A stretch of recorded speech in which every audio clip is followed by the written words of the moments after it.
back to DH Deck Building. I am your host, Demo, and this is my Iname as one deck tech. This one is going out to Odysseus25. He saw me talking about this deck in one of my videos, and he just was really interested in the idea of a deck like this. So here it is. This is one of my oldest decks. I've had it for a long time. Basically, when I first started playing, I was like a lot of people, and I was wanted to play Atraxa and Animar and decks like that, and they really garnered a lot of attention. As I've said, I avoid playing popular commanders because they just make you a target. And so I realized really quickly when I first started playing Commander that if I played commanders that were under the radar, people just leave me alone, because there's always going to be a guy playing an Atraxa or a Muldrotha, and he's going to garner all the attention. So after I sort of gave up on the idea of playing these popular, powerful commanders, I went on a hunt and I started looking for really unpopular commanders that I could build a deck around that I also thought were interesting. And I found Iname as one. He is the most expensive commander in the format. I guess maybe not the most expensive, but definitely the hardest to cast, which is challenging, right? So that's already a hoop we got to jump through. And another hoop we have to jump through is, of course, when this card was printed, there was no commander format. So they had this text where if you cast it from your hand, you may search your library for a spirit permanent card and put it on the battlefield. So obviously we're not going to be casting it from our hand if we cast it from the command zone. So that's a bit of a hiccup. Okay. There are a few commanders like this that basically, if they're not in your hand, they're pretty useless. Thankfully, there has been some support for this in recent years. When I first made this deck, there was only one way to do it, and that was Command Beacon. Command Beacon was the only card in existence that could get your commander out of the command zone and into your hand. I mean, first of all, we need that ability. I can't just pay 12 mana for an 8/8 and get nothing else.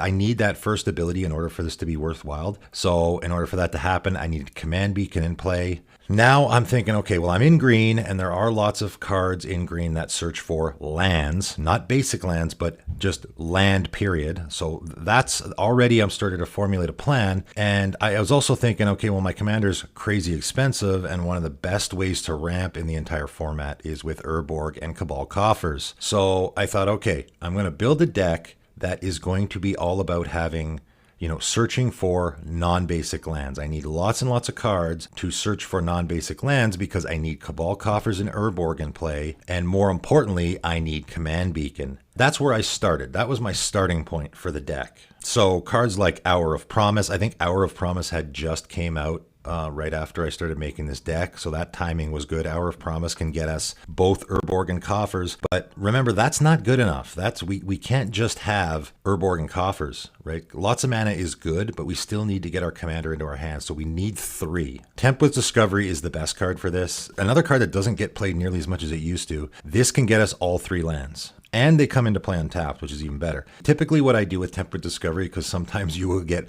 players that will sort of rally against you and let's all not search, and then you only get 1 land. But even then, just getting one of our lands is okay. I will probably, it will depend on what I have. If I already have an Urborg in play, I'll get Cabal Coffers.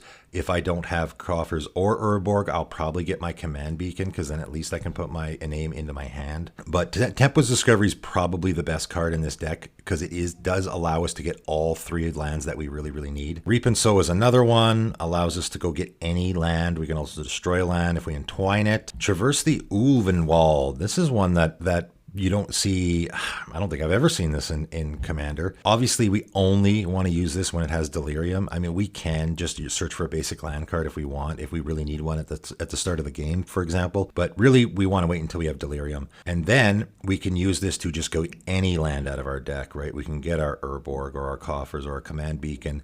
And also, if we already have all of that stuff in play, we can just use this to go get any creature out of our deck for 1 mana. So that's pretty good. Ulvenwald Hydra, another card that typically gets played in lands decks, but it can get us any land. I mean, this, I guess, technically is a lands deck. I don't know. I don't typically usually consider it a lands deck, even though we do have a lot of those cards that are associated with landfall decks. But there is not a single landfall card in this deck. I don't consider this a landfall deck at all. I guess it is sort of a lands deck, but it's not a landfall landfall deck. Also don't have exploration. We don't have any of those effects. Elvish Reclaimer, another great one. This one is really good because it can go get us our Urborg, and then on the next turn it can go get us our coffers, and then on the next turn it can get something else. This guy stays in play for a while. He can get us all the lands we want. And then I just have Pier's Whim. Each of your opponents sacrifices an artifact or enchantment. That's pretty good, especially if they have like a Perforos in play, because Perforos is indestructible, so you're forcing them to sacrifice it. And then we just go get a land out of our deck, right? Obviously, there are lots of other lands, right? We're not going to build our entire deck around just getting those 3 lands, because then what if we draw a Pier's Whim or an Uvadold Hydra and we already have the 3 lands we want? I mean, obviously, we're going to put other stuff in our deck. I have Thespian Stage, which is great because it can copy it can copy our Command Beacon if we want to use that again. It can copy our Cabal Coffers, so we can double that effect. I have Lotus Field. We do have a lot of ramp in this deck in general, so that we don't have to entirely rely on our coffers or our Urborg. We can just get enough mana to hardcast our Iname as one. But there is a lot of lands coming in and out of the graveyard also. Our Command Beacon, we have to sacrifice it, so we want to be able to get it back. So obviously going the Gitrog monster route, we're in black and green already, so that going that route is pretty obvious. We are going to have lots of lands going into the graveyard. We want lands coming out of the graveyard. We want to be able to sacrifice our Command Beacon and then get it back. So Crucible of Worlds, Ramanap Excavator, just no-brainers in this deck. Also, we don't need our Command Beacon. Like I said, when I first started playing this deck, Command Beacon was the only way that I could do this. So I really concentrated on getting that card in play. But now I have Netherborn Altar and Road of Return. Both of these cards can get my commander into my hand from the command zone. Very convenient that they happen to print these cards in black and green. So right away, as soon as I saw them, I'm like, oh, those are going in my Name as One deck. So now we have, we don't need the Command Beacon. We have other options. A few other cards that I really work well in this deck. Heartless Summoning is a card that maybe people should give some consideration to. And it's one of those cards, creature spells you cast cost 2 less to cast. That's fantastic for only 2 mana. Creatures you control get -1/-1. So if you look at your deck, just look through your deck if it's black. If you have lots of big black creatures and you don't have any that are a 1/1, I think the only creature in this deck that dies to Heartless Summoning is Sakura Tribuilder. That's it. If I have a Ramanap Excavator in play, I don't really care if it has -1/-1.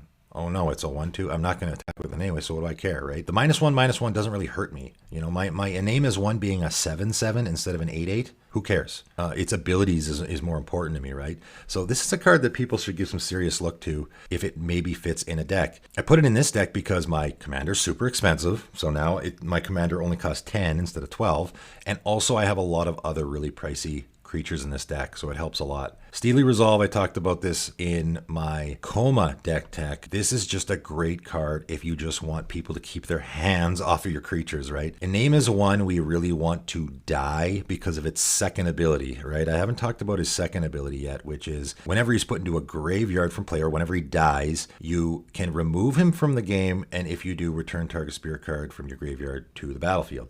So this is another reason why I thought this deck was interesting. They've changed the dies trigger though, okay? This actually worked really well before. The first part of his first ability didn't work good in Commander. His second ability worked really good because you could let him die. When he went to the graveyard, he would trigger, his second ability would trigger, and then you could exile him to return something to play. And then when he exiled, you could put him in the command zone.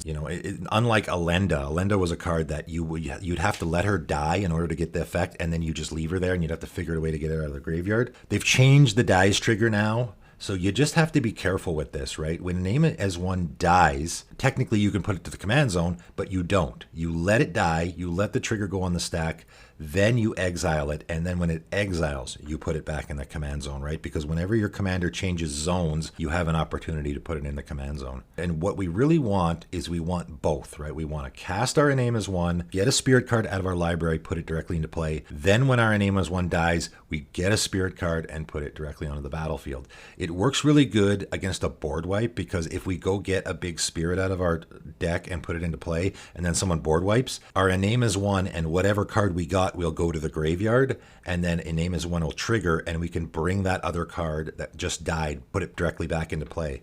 Strands of Night is another card that fits really well. You're going to pay 2 life, sacrifice a swamp, return a creature card from your graveyard to the battlefield. There's a lot of big creatures in this deck that we would love to cheat into play with this. Sacrificing swamps, who cares? We have Crucible of Worlds and those cards to get them back. Not a big deal. We are going to have an Urborg in play, so we can really just sacrifice any land that we want. So this card I think works great in this deck. I also have Court of Bounty. This card I just recently added. You know, it has a really powerful effect, but it only when you take advantage of it, right? Really, you want this in a deck where you want to be putting lands into play and also you want to be putting creatures into play, and this deck is perfect for that, right? Vivian's Arcbow. This is an interesting one, and another one you never see in Commander. It works in this deck for not 1, not 2, but 3 reasons, okay? Reason number 1, when I first started playing this deck, I got into a situation where I'd have tons of mana. I'd have my Urborg and my coffers, and I'd have like 20 mana. My commander's in play, and I don't really have anything to use that mana on. So Vivian's Arcbow is a great way that we can, it's just a way to dump mana into. The other thing is the discard a card. The discard a card doesn't hurt us and is almost good for us. This is a way we can, first of all, we can discard a land card that we can then play from our graveyard. We can also discard a big creature, throw that in our graveyard, get it back with Strands of Night, or get it back with Iname as one when he dies. So the discard a card is actually a good thing. And then we can look at the top X cards of our library and put a creature card, a giant creature, right? Because our X is going to be like 8 or 10 or something. And we're just going to take one of our giant creatures and put it directly into play. So this card is fantastic in this deck. And then because all our lands are swamps, we have Dread Presence. This is another card that, man, when it came out, I'm just like, oh my gosh, that's so powerful. Everyone's going to be playing it. I don't see it that much. Fantastic in a mono black deck. In this deck, all of our lands are swamps. So every single time we make a land drop, we can either deal 2 damage and gain 2 life or draw a card. I also have Roots of Life. So Roots of Life, sort of like Compost, is a card that you could almost put in any deck because you really can't go wrong with this because every game is going to have lots of islands or swamps. You could choose islands if you want, if you have lots of blue. If all 3 other opponents are blue players, you could choose that. Typically, we're going to choose swamps because we're going to have our Urborg in play, right? So if our Urborg is in play, all of our opponent's lands are swamps, right? And whenever a land of the chosen type an opponent controls is tapped, so swamp, right? We're going to choose swamp. So whenever a swamp an opponent controls becomes tapped, you gain 1 life. So basically every single time our opponent taps a land, we gain a life. This really adds up. And then of course we need spirits, right? This is a spirit tribal deck-ish, you know, not really. We only have 7. You know, other than our commander. This is one of the many, many reasons why Iname as 1 isn't popular, right? Iname as 1 is super expensive, which is one reason why he's not popular.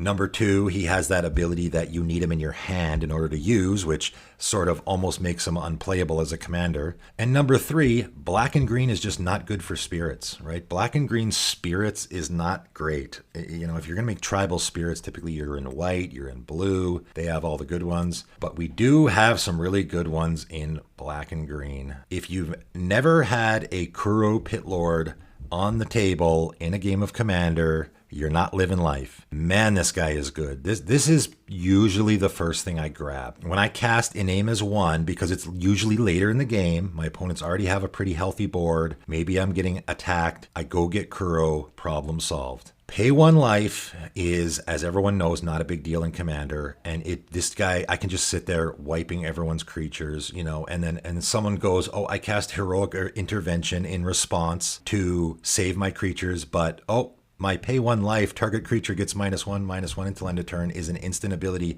so I can respond to your heroic intervention, kill your creature before the heroic intervention resolves. It gets around everything. That ability of pay 1 life to give creatures -1/-1 gets around indestructible. It gets around everything. It doesn't get around hexproof, but other than that, it gets around pretty much everything. Also, I'm quite certain that Kuru is the last creature ever printed that actually has an upkeep. It might even be the last card ever printed that has an upkeep on it. You know, you just don't see that anymore. And yeah, paying 4 black on our upkeep is, you know, it's something. We have lots of mana, so that's usually not an issue at all. I just like it. I like, you know, someone can't turn 1 reanimate a Kuru Pit Lord because they have to pay the 4 black mana on their upkeep. I like it. I wish they wouldn't have gotten rid of upkeep. It really makes the game more fair. Kokoshu, the Evening Star, maybe the best black spirit ever printed. I don't know, it's fantastic. It used to be banned in Commander, for those who don't know, because people just thought it was too good to drain all your opponents and gain 15 life. We can have it die and then recur it from our graveyard with Iname as 1 if we want. Fantastic in the deck. Spirit of the Night. When I talk about cards having upkeeps and cards having drawbacks, it was always the case back in the day that big creatures had drawbacks. They always had, like, they don't untap, or you have to sacrifice lands, or they just had these horrible drawbacks. Spirit of the Night was the first creature ever printed that was just a big beater. It was all upside. It was the original Emrakul. It was the original creature that was just all upside, no downside, right? Flying, trample, protection from black, first strike when attacking, and haste. Even by today's standard, that's not bad. 9 mana is a lot. Obviously, if we can just cheat this into play with our name, we don't really care. A 6/5 flying, trample, haste, protection from black, first strike when attacking is pretty fantastic. We have Kaigamero, First to Suffer. Again, the spirits in black and green aren't super fantastic. However, this one's great because it's a board wipe. It allows us to go, if we want, go get a board wipe out of our deck. All creatures get -X until end of turn, where X number of cards in your hand. So if we have 5 or 6 cards in our hand, this is not the kind of deck where we're emptying our hand really quickly. So we probably are, and it can be, a situation where we can sort of wipe the board. Graveborn Muse, this is just a card draw. That's it. This is just, at the beginning of your upkeep, you draw X cards and lose X life, where X number of zombies you control. We have 1. This is the only zombie in the whole deck. If we have not a lot of cards in hand, we cast our name as 1, we go get Graveborn Muse, and it becomes a Phyrexian Arena, essentially, right? It's just a Phyrexian Arena. On our upkeep, we're just going to draw an extra card. That's it. It's just card advantage. And then Kodama of the East Tree. This is one I just added. Yes, it is a spirit, and it works great in this deck. I did my Kodama of the East Tree and Tormod deck, and this has a lot of similarities. So, we put those lands into play, and we get another land drop, put a big creature into play. So what we'll do is we'll Iname as 1, go get a huge creature, a Kuru, out of our deck, put it directly into play, and then we can basically put anything from our hand into play, because nothing in our entire deck costs more than 9. So anything in our hand we can just put directly into play. Works really good in this deck. And that's pretty much the deck. It's just a really fun, interesting deck. And I got to tell you, it's pretty damn good. I don't lose a ton of games with this deck. Again, you have the situation where people see this supposedly horrible commander in your command zone, and they're just like, that guy over there is playing Muldrotha, and that guy over there is playing Golos, so I'm just going to leave that guy alone, because who cares about, a name is 1, what's that crazy thing? It's a great deck where you can kind of just sit back, right? You can sit back and just kind of be ignored for the first few turns, and once people realize you're a threat, it's really hard to slow you down. But that is it for today. Thanks for tuning in.